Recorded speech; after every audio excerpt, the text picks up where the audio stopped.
Hello friends, मैं शिव बहादुर सिंह आपके लिए ग्राम विकास के अलावा अब दूसरा टॉपिक लेकर के आया हूं और वो है कंप्यूटर। कंप्यूटर आपके इस समय वर्तमान समय में सभी एग्जाम में पूछा जाता है।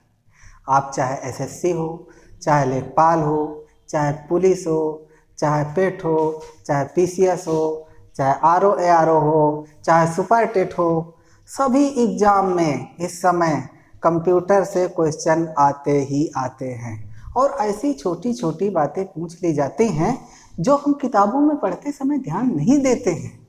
और उन्हीं बातों की तरफ ध्यान आकर्षण करने के लिए आपको मैं ये टॉपिक लेकर आया हूँ आपके लिए और आपको इसमें जोड़ने के लिए और आपको धन्यवाद करने के लिए कि आप मेरे साथ फिर से जुड़ रहे हैं। तो दोस्तों आइए शुरू करते हैं। ठीक, तो सबसे पहले आप जान लें कि ये कहाँ कहाँ इसके इम्पोर्टेंस है, जैसे एसएससी, लेखपाल, police, super TET, RO ARO आदि के एग्जाम में इससे खूब क्वेश्चन पूछे जाते हैं। अब सबसे पहली बात, कंप्यूटर को हिंदी में क्या कहते हैं? कंप्यूटर को हिंदी में कहते हैं संगणक। कंप्यूटर को हिंदी में क्या कहते हैं? संगणक। अगर इसका हम सद्य विच्छेद करें दो वर्डों में, किसमें? कंप्यूट प्लस अर, मतलब कंप्यूट माने क्या? गणना करने वाला। कंप्यूट माने क्या? गणना करने वाला। और अर मतलब तेजी से गणना करने वाले को कंप्यूटर कहते हैं। ठीक है। और कंप्यूटर की अगर इंग्लिश में डिफिनीशन की बात करें तो computer is an electronic device. क्या? कंप्यूटर एक इलेक्ट्रॉनिक डिवाइस है, उपकरण है, युक्ति है, मशीन है। ठीक दोस्तों, ये विषय ऐसा है कि जो हिंदी मीडियम के छात्र हैं उनको अंग्रेजी की किताबों में लिखा मिलता है और उन्हें आसानी से समझ में नहीं आता। मैं कोशिश करता हूँ कि उन्हें जो अंग्रेजी में लिखा हुआ है उसको हिंदी में आसानी से सरल भाषा में समझाने की कोशिश करूँगा। और अगर आपको कोई चीज़ समझ में नहीं आती या कोई प्रॉब्लम होती है तो आप कमेंट के माध्यम से मुझसे पूछ सकते हैं या फिर आप सीधे मेरे नंबर पे भी कांटेक्ट कर सकते हैं और आप इस नंबर पे फ़ोन करके भी मुझसे पूछ सकते हैं जो आपके क्वेश्चन की प्रॉब्लम हो। तो दोस्तों, हमने कहा computer is an electronic device. Computer क्या है? एक इलेक्ट्रॉनिक डिवाइस है। कंप्यूटर के कार्य, अब कंप्यूटर इलेक्ट्रॉनिक डिवाइस तो है, लेकिन कंप्यूटर आखिरकार इतना पॉपुलर क्यों हुआ और कंप्यूटर हमें पढ़ना आवश्यक क्यों हो गया? क्योंकि कंप्यूटर के बहुत इम्पोर्टेंट कार्य हैं। उन कार्यों को देखते हुए इसकी इम्पोर्टेंस बढ़ गई। जैसे क्या है इसके कार्य? गणना करना, धीमे नहीं तेजी से गणना करना, डेटा प्रोसेसिंग करना, किसी भी प्रकार का डेटा हो, चाहे इमेज का डेटा हो, चाहे जिस प्रकार का डेटा हो, उसको प्रोसेस करके जल्दी से क्या कर देना? रिजल्ट प्रोवाइड कर देना, इसकी खूबी होती है। और दूसरी खूबी क्या होती है? डाटा स्टोरेज करना, यानी कि बहुत सारे मेमोरी में अपने डाटा स्टोर कर लेता है जितना हमारा दिमाग नहीं स्टोर कर पाता। इसीलिए कंप्यूटर को कहा जाता है दिमाग से तेज होता है। ऐसा कुछ नहीं, इस मानव ने बनाया है, मानव से तेज तो नहीं हो सकता, बस हम अपने दिमाग के स्टोरेज को उतने अच्छे से, उतने अरेंजमेंट तरीके से रख नहीं पाते। लेकिन कंप्यूटर अपने किए हुए कार्य को या डेटा को एक अरेंजमेंट, एक टेक्निक के तहत अपने में स्टोर करके अपनी मेमोरी में रख लेता है। और दूसरा इसका काम क्या होता है? मनोरंजन। आजकल की दुनिया में जानते हैं बच्चे गेम खेलना कितना पसंद करते हैं, लोग आजकल मूवी देखना कितना पसंद करते हैं, सब कंप्यूटर में देखते हैं। अरे ये मोबाइल भी तो आपका एक कंप्यूटर ही है, इसका भी तो आप लोग खूब प्रयोग करते हैं और अपने बच्चों को अभी से आदत डाल देते हैं। और इसी क्रम में देखिए, इंटरनेट के जब प्रयोग या उपयोग की बात आती है तो बिना कंप्यूटर के तो हो ही नहीं सकता। अरे जब मोबाइल से इंटरनेट का प्रयोग करते हैं तो मोबाइल भी तो कंप्यूटर हुआ, भले ही वो एक छोटा कंप्यूटर है। ठीक, इसी क्रम में अब एक और बात देखते हैं कि how to process data input, मतलब जो हम इनपुट कंप्यूटर को देते हैं, यानी कि जो हम क्वेश्चन कंप्यूटर को देते हैं, उस क्वेश्चन को कंप्यूटर किस तरह समझता है और किस तरह से हमें रिप्लाई करके आंसर देता है। तो इनपुट के रूप में जो भी हम बोलते हैं, अल्फ़ाबेट या नंबर के रूप में डेटा देते हैं या किसी भी रूप में डेटा देते हैं, तो ये इस डेटा को ले जाता है, प्रोसेस करता है। प्रोसेस करने का काम कौन करता है? सीपीयू करता है। और सीपीयू प्रोसेस करने के बाद आउटपुट यानी सूचना देता है, यानी कि रिजल्ट देता है। अब क्या है कि रिजल्ट दे दिया, वही रिजल्ट हम अगर कोई काम करते हैं तो हमें बहुत देर में प्राप्त होता है और वही रिजल्ट यहाँ आसानी से प्राप्त होता है। अब दूसरा क्वेश्चन आप सोच रहे होंगे सीपीयू क्या होता है? इसे सेंट्रल प्रोसेसिंग यूनिट कहते हैं। क्या कहते हैं? सेंट्रल प्रोसेसिंग यूनिट कहते हैं। ठीक है। अब नेक्स्ट क्या है, इसके एडवांटेज क्या है?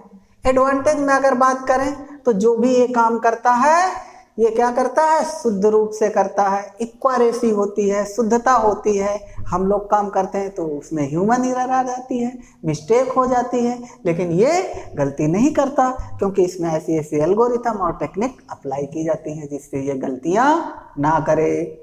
दूसरी, इसमें विश्वसनीयता होती है। कहते हैं इसके किए हुए काम पे हमें विश्वसनीयता होती है। 10,000 पेज का रिजल्ट निकाला, एक नंबर डाला, सर्च मारा, रिजल्ट आ गया, लगा यार अब बिल्कुल सही ही दिया होगा, और नहीं आया तो फिर दोबारा डालते हैं, फिर दोबारा डालते हैं, लेकिन नहीं आता तो सर्च करके देखते हैं। ऐसा सर्च करके देखते हैं तब भी नहीं मिलता, तो हमें विश्वास हो जाता है कंप्यूटर सही बता रहा था, इसलिए इसकी विश्वसनीयता बहुत अधिक है। इसके अलावा तीव्र गणना, कोई भी काम करने में बहुत कम समय लेता है, कोई भी काम करने में बहुत कम समय लेता है, तीव्र गणना करता है और तीव्र सूचनाएं हम तक प्रोवाइड करता है जो हमारे इंफॉर्मेशन या हमारे लिए वैल्यूएबल होती हैं। अधिक डेटा संग्रहण, ज़्यादा से ज़्यादा मेमोरी स्टोर करता है। आप जानते हैं कि पहले कहीं 1 GB मेमोरी होती थी और 10 GB होती थी, अब तो हज़ारों GB में आते लगे, हज़ारों GB की मेमोरी आने लगी। ठीक है। और ऑनलाइन लर्निंग, आजकल जानते हैं लॉकडाउन के ज़माने में अगर ऑनलाइन लर्निंग ना हो, ये हम आप लोगों से ऑनलाइन आप लोगों को ना पढ़ा रहे हों, या अन्य टीचरों से आप ऑनलाइन ना पढ़ रहे हों, या ऑनलाइन गूगल से सर्च करके चीज़ें ना देख रहे हों, तो बताइए कैसे काम चलेगा इस लॉकडाउन के समय में जब हम टीचर से संपर्क नहीं कर सकते हैं। तो ऑनलाइन लर्निंग में, ऑनलाइन खरीदारी में, ये सब में बहुत महत्वपूर्ण भूमिका निभाता है। यहाँ तक कि रिसर्च में, मेडिकल में, इंजीनियरिंग में कोई ऐसी फील्ड नहीं है, यहाँ तक कि अंतरिक्ष के गणना, सैटेलाइट को छोड़ने में, मौसम की भविष्यवाणी करने में, सभी में तो इसका काम आता है। तो सोचिए कितना एडवांटेज है कंप्यूटर का। बिना कंप्यूटर के तो ये लगता है कि अब हम लोग कुछ है ही नहीं, जैसे मोबाइल 2 घंटे के लिए हमसे दूर हो गया तो लगता है कुछ खो गया या हमारी गर्लफ्रेंड भग गई, ऐसा लगता है। ठीक। अब इसी क्रम में आगे आप देख रहे होंगे इसके कुछ डिसएडवांटेज होते हैं। जितनी अच्छी दिखने वाली चीज़ होती हैं उनका कुछ ना कुछ तो नुकसान होता है। ठीक है। तो इनका भी नुकसान होता है। जैसे डेटा तो बहुत स्टोर कर लेता है, लेकिन अगर वायरस बाबा आ गए, ठीक है, तो क्या करेंगे? डेटा को खा जाएंगे। जैसे योगी बाबा आ गए तो जाब को खा जाएंगे, वैसे डेटा अगर वायरस आ गया तो हमारे डेटा को समाप्त कर देगा। और दूसरी बात क्या है, बिजली इतनी महंगी कर दिया योगी बाबा ने, बिजली की भी अभी खपत करता है। तीसरी बात, ई गार्बेज, जब पुराने हो जाते हैं फ़ोन, मोबाइल या कंप्यूटर या कोई भी इलेक्ट्रॉनिक डिवाइस, तो उसे हम फेंक देते हैं। वो प्रदूषण इतना फैलाते हैं कि हमारा इन्वायरमेंट धीरे धीरे करके जीने लायक नहीं रह जाएगा। जो मिट्टी है इतनी खराब हो जाएगी, प्रोडक्शन बंद हो जाएगा। इसलिए ये ई गार्बेज जो इलेक्ट्रॉनिक कचरा है ये बहुत खतरनाक होता है, ये डिसएडवांटेज है। हेल्थ प्रॉब्लम, बहुत कंप्यूटर पे लगातार बैठे रहें, आंखें खराब हो जाती हैं, रीढ़ की हड्डी में दर्द हो जाता है, सर्वाइकल हो जाता है, सर दर्द करने लगता है, बहुत सारी समस्याएं होने लगती हैं। तो ये हेल्थ प्रॉब्लम भी क्रिएट करता है। तो ये इसके क्या हैं? डिसएडवांटेज हैं। जहाँ एडवांटेज है उसके साथ साथ आप बहुत सारे डिसएडवांटेज भी हैं। अब हम चलते हैं, ये तो एडवांटेज, डिसएडवांटेज और कंप्यूटर का परिचय रहा। अब जरा हम देखते हैं कि कंप्यूटर में कौन कौन से भाग होते हैं। जैसे हमारे शरीर में अलग अलग भाग, अलग अलग चीज़ें मिल करके काम करती हैं, उसी तरह कंप्यूटर के भी बहुत सारे भाग होते हैं और अलग अलग काम करते हैं। उनमें जैसे पहला भाग आपने देखते हैं हार्डवेयर, और दूसरा क्या है? सॉफ्टवेयर। हार्डवेयर क्या चीज़ होते हैं? हार्डवेयर वो होते हैं जिनको हम छू सकते हैं, देख सकते हैं, उठा के रख सकते हैं, वो हार्डवेयर होते हैं। जिनको केवल हम फील कर सकते हैं, टच नहीं कर सकते, वो क्या होते हैं? सॉफ्टवेयर होते हैं, ये सेट ऑफ प्रोग्राम्स होते हैं, ये सेट ऑफ डिवाइसेज होती हैं। ठीक, अब उसके क्रम में पहला अगर हार्डवेयर देखें तो हमारा सीपीयू, बिना सीपीयू के तो पूरा कंप्यूटर ही बेकार है। सीपीयू मतलब सेंट्रल प्रोसेसिंग यूनिट, और जो सेंट्रल प्रोसेसिंग यूनिट होती है इसके 3 भाग होते हैं। एक होती है कंट्रोल यूनिट, एक क्या होती है कंट्रोल यूनिट जो सारी चीज़ों को कंट्रोल करता है। दूसरा क्या होता है अर्थमेटिक और लॉजिक यूनिट, अर्थमेटिकल और लॉजिकल यूनिट, ठीक है। और तीसरा क्या होता है मेमोरी यूनिट। ये तीनों यूनिट इतनी इम्पोर्टेंट होती हैं कि बिना इनके कंप्यूटर में कोई काम किया ही नहीं जा सकता, बिना इनके कंप्यूटर में कोई काम किया ही नहीं जा सकता। अब दूसरा सबसे बड़ा भाग आता है मॉनिटर। सीपीयू तो प्रोसेस करके डेटा रिजल्ट देता है, लेकिन अगर वो डेटा हमें दिखे ही नहीं तो किस काम का कंप्यूटर, किस काम का सीपीयू। तो उसके लिए हम क्या करते हैं मॉनिटर लगाते हैं। मॉनिटर बहुत तरह के होते हैं, आगे चल के पढ़ाएंगे, लेकिन मॉनिटर होता क्या है आप जानते हैं कि एक टीवी की तरह जो लगा होता है जिसमें सब कुछ आप देखते हैं, वही क्या होता है मॉनिटर होता है, ठीक है, जिसे आप कंप्यूटर समझते हैं, लेकिन वास्तव में ये कंप्यूटर नहीं होता। कंप्यूटर क्या होता है जो एक इस तरह का डिब्बा रखा रहता है, और जो डिब्बे में नीचे रखा रहता है जिसे हम क्या कहते हैं सीपीयू, ये होता है कंप्यूटर। ये तो मॉनिटर होता है, टीवी होती है जिसमें हम सब कुछ देख सकते हैं। इसी तरह दूसरा होता है कीबोर्ड, तीसरा इंपॉर्टेंट पार्ट, बिना इसके इनपुट नहीं दे सकते हैं। जब इनपुट ही नहीं देंगे तो वो प्रोसेस क्या करेगा, प्रोसेस नहीं करेगा तो रिजल्ट क्या देगा। और इसका नेक्स्ट पार्ट होता है माउस। माउस आप जानते हैं कि हमारे हाथ सही से काम नहीं करते हैं कीबोर्ड में या लैपटॉप में, तो हम माउस का प्रयोग करते हैं क्योंकि माउस से हम धीरे धीरे चीज़ों को कंट्रोल कर लेते हैं। माउस के अलावा अन्य भी और सहायक डिवाइसेज होती हैं, स्पीकर होता है, माइक्रोफोन होता है, बहुत सारी चीज़ें होती हैं जो इसमें सहायता करती हैं। उनके बारे में भी आगे डिस्कशन करेंगे, लेकिन उससे पहले आइए सॉफ्टवेयर के बारे में जानते हैं। वास्तव में सॉफ्टवेयर क्या होता है, सॉफ्टवेयर सेट ऑफ प्रोग्राम्स होता है। अब कहेंगे प्रोग्राम क्या होता है। प्रोग्राम आप जानते हैं, कहीं निमंत्रण खाने गए तो कोई पूछा कहाँ जा रहे हैं, कहेंगे प्रोग्राम में जा रहे हैं। तो प्रोग्राम क्या होता है step by step solution of a problem. किसी सलूशन को सॉल्व करने का जो तरीका होता है उसे ही प्रोग्राम कहते हैं। जैसे कि कोई शादी हो रही तो पहले तेल करेंगे फिर मैन करेंगे, कि पहले ही बारात कर देंगे, पहले बारात फिर तेल फिर मैन करेंगे, ऐसा थोड़े ना होता है। पहले तेल करेंगे, बारात करेंगे, तब इसके बाद जयमाला होगा, तब इसके बाद विवाह होगा, तब इसके बाद विदाई होगी, ऐसा नहीं सब उल्टा पुल्टा कर दें। तो एक सेटिंग जो अरेंजमेंट होता है उसे स्टेप बाय स्टेप, उसी को क्या कहते हैं प्रोग्राम कहते हैं। प्रोग्राम को या सॉफ्टवेयर को ऐसे लिखते हैं तो सॉफ्टवेयर क्या होता है सेट ऑफ प्रोग्राम्स होता है। क्या होता है सेट ऑफ प्रोग्राम्स होता है, ठीक है।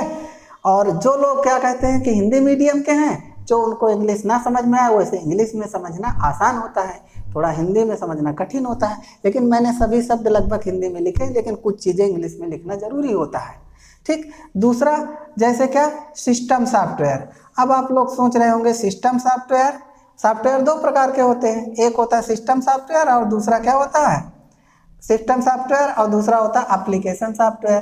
पहला क्या होता है सिस्टम सॉफ्टवेयर और दूसरा क्या होता है एप्लीकेशन सॉफ्टवेयर।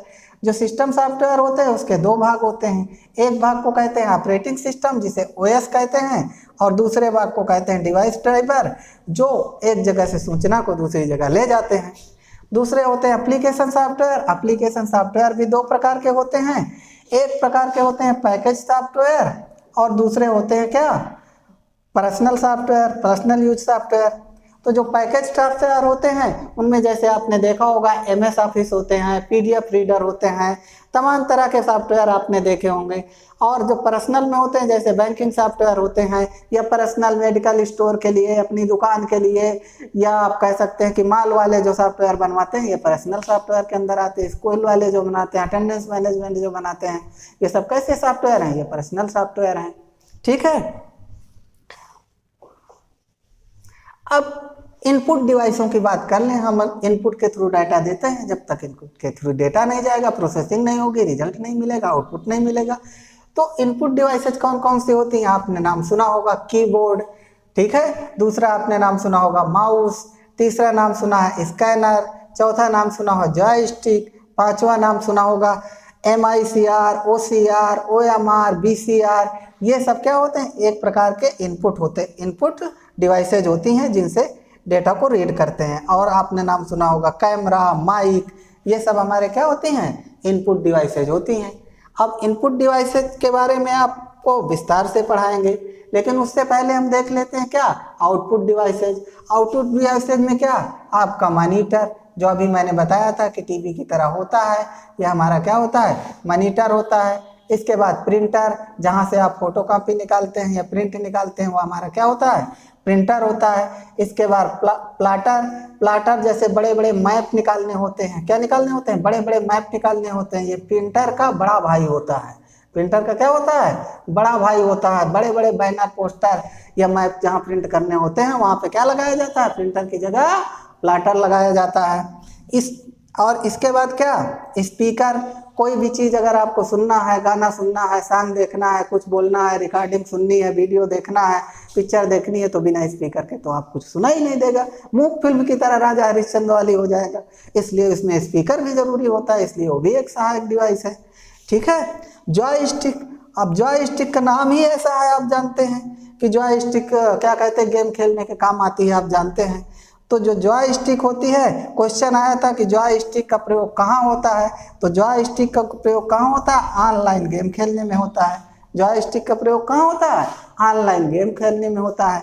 ये सुपर टेट में ये क्वेश्चन पूछा जा चुका है, और भी SSC वगैरह में भी पूछा जा चुका है। इसके अलावा क्वेश्चन दूसरा अगर देख लेते हैं कि माउस का आविष्कार किसने किया था, तो आप लोगों हो सकता है बहुत लोग जानते हो, बहुत लोग ना जानते हो। तो माउस का आविष्कार किसने किया था? डगलस एल्बोर्ट। किसने ना माउस का आविष्कार किया था? डगलस ने किया था। फिर एक और क्वेश्चन हमेशा पूछा जाता है, कंप्यूटर का आविष्कार किसने किया था? कंप्यूटर के जनक कौन है? तो ये नाम भी बहुत प्रचलित है, Charles Babbage. Charles Babbage computer के आविष्कार करता है या जनक है। ठीक है। अब इसके बाद हम आते हैं कीबोर्ड पे। अब इनपुट डिवाइसों को विस्तार से पढ़ेंगे। कीबोर्ड का कार्य क्या होता है? सबसे पहले डेटा को इनपुट कराना होता है। कार्य क्या होता है? डेटा को इनपुट करना होता है। अब डेटा के इनपुट क्रम में कराना तो होता है, लेकिन जो कीबोर्ड होते हैं वो दो प्रकार के होते हैं, पहला और दूसरा। पहला जो होता है उसे नॉर्मल कीबोर्ड कहते हैं, जो घरों में या ऑफिस में जो हमारे कंप्यूटर यूज होते हैं उनमें जो प्रयोग करते हैं वो नॉर्मल कीबोर्ड होते हैं। दूसरे टाइप का कीबोर्ड होता है मल्टीमीडिया कीबोर्ड। मल्टीमीडिया कीबोर्ड में क्या होती हैं? जो नॉर्मल कीबोर्ड होती हैं उनसे ज़्यादा बटनें लगी होती हैं, जैसे उसमें ऑडियो, वीडियो, रिकॉर्डिंग आदि की बटनें एक्स्ट्रा की लगी होती हैं, इसलिए उसे क्या कहा जाता है? Multimedia keyboard. अब इसके बाद अगर हम नॉर्मल कीबोर्ड की बात करें तो नॉर्मल कीबोर्ड में कितनी की होती हैं? टोटल की कितनी होती हैं? अगर टोटल की बात करें तो 104 की होती हैं। कितनी की होती है नॉर्मल कीबोर्ड में? 104 की होती है। वैसे किसी कीबोर्ड में 256 तक की हो सकती हैं, लेकिन अभी तक जो कीबोर्ड बन रहे हैं उसमें कितनी होती हैं? 104 की होती हैं। एक इम्पॉर्टेंट क्वेश्चन CCC में हमेशा पूछा जाता है। किसमें पूछा जाता है? CCC में पूछा जाता है फंक्शनल की कौन कौन सी होती हैं? F1 से लेके F12 तक कितनी फंक्शनल की होती हैं? 12 फंक्शनल की होती हैं, सबके अलग अलग कार्य होते हैं। ठीक है। और दूसरा क्या होता है? अल्फ़ाबेट की होती हैं। अल्फ़ाबेट की संख्या कितनी होती है? 26 होती है। बैंकिंग वगैरह के एग्जाम में, SSC में ऐसे क्वेश्चन पूछे जाते हैं। इसके बाद नंबर की बात करें, नंबर की कितनी होती हैं? 0 से लेकर 9 तक, मतलब इनकी संख्या 10 होती है। इस तरह से टोटल की कितनी हो जाती हैं? 104 की हो जाती हैं। कुछ स्पेशल की होती हैं जिनका नाम आपके सामने है, जैसे पहला कौन सा? डेल, जो डिलीट करने के काम में यूज होती है। दूसरा क्या है? एस्केप, जो कोई काम कर रहे हो उसको अगर रोकना है या उससे बाहर आना है तो एस्केप बटन का प्रयोग करते हैं। एरो की, कुछ टाइप कर रहे हैं, कुछ लिख रहे हैं, किसी पेज में ऊपर नीचे जाना है तो आप देखते हैं इस तरह से एरो की बनी होती है, इससे हम ऊपर नीचे की तरफ अप डाउन कर सकते हैं। ठीक है। सभी कीबोर्ड में बनी होती हैं। एक होता है स्पेस बार, जब हम कोई चीज़ लिखते हैं, जैसे हमने लिखा ABC, इसके बाद स्पेस देना है तो स्पेस दबाते हैं, तब हम लिखते हैं DEF। तो इस तरह से स्पेस देने के लिए स्पेस बार का प्रयोग होता है। ये बड़ी सी की होती है कीबोर्ड में। ठीक है। इसके बाद होता है कैप्स लॉक, जब हमें कोई चीज़ कैपिटल लेटर में लिखनी होती है तो हम कैप्स लॉक का यूज करते हैं। कैपिटल लेटर में कोई चीज़ लिखनी होती है तो कैप्स लॉक का यूज करते हैं। इसी प्रकार एक की होती है विंडो की, ठीक है, इस तरह के जिसमें साइन बना होता है, चार कोने का आप देख रहे होंगे माइक्रोसॉफ्ट का जो विंडो वाला साइन है, ये साइन जिसकी में बना होता है उसे हम विंडो की कहते हैं। ठीक है, और एक और की होती है उसे मॉडिफायर या एडजस्टमेंट की कहते हैं, और एक प्रकार की होती हैं जिन्हें मॉडिफायर या एडजस्टमेंट की कहते हैं। वैसे मॉडिफायर एडजस्टमेंट की का अपना कोई कार्य नहीं होता, वो दिखावे के लिए लगी होती, लेकिन जब इनको दूसरे के साथ मिला दिया जाता है तो इनका बड़ा काम हो जाता है। जैसे आप देखते हैं जीरो की कोई वैल्यू नहीं होती, लेकिन अगर 1 के बगल में लिख दिया गया, देखो 10 हो गया, 2 के बगल में 20 हो गया, ठीक है, और 9 के बगल में लिख दिया गया तो 90 हो गया। तो जीरो की जैसे वैल्यू बढ़ जाती है, वैसे यहाँ पे भी इनकी भी अपनी वैल्यू बढ़ जाती है। जैसे दूसरे के साथ जब ये मिल करके क्या कर देती हैं, नया फंक्शन बना देती हैं, नया काम करने लगती हैं। जैसे कंट्रोल के साथ अगर सी दबा दो तो क्या हो जाता है, कोई भी मैटर क्या होता है, कॉपी हो जाता है।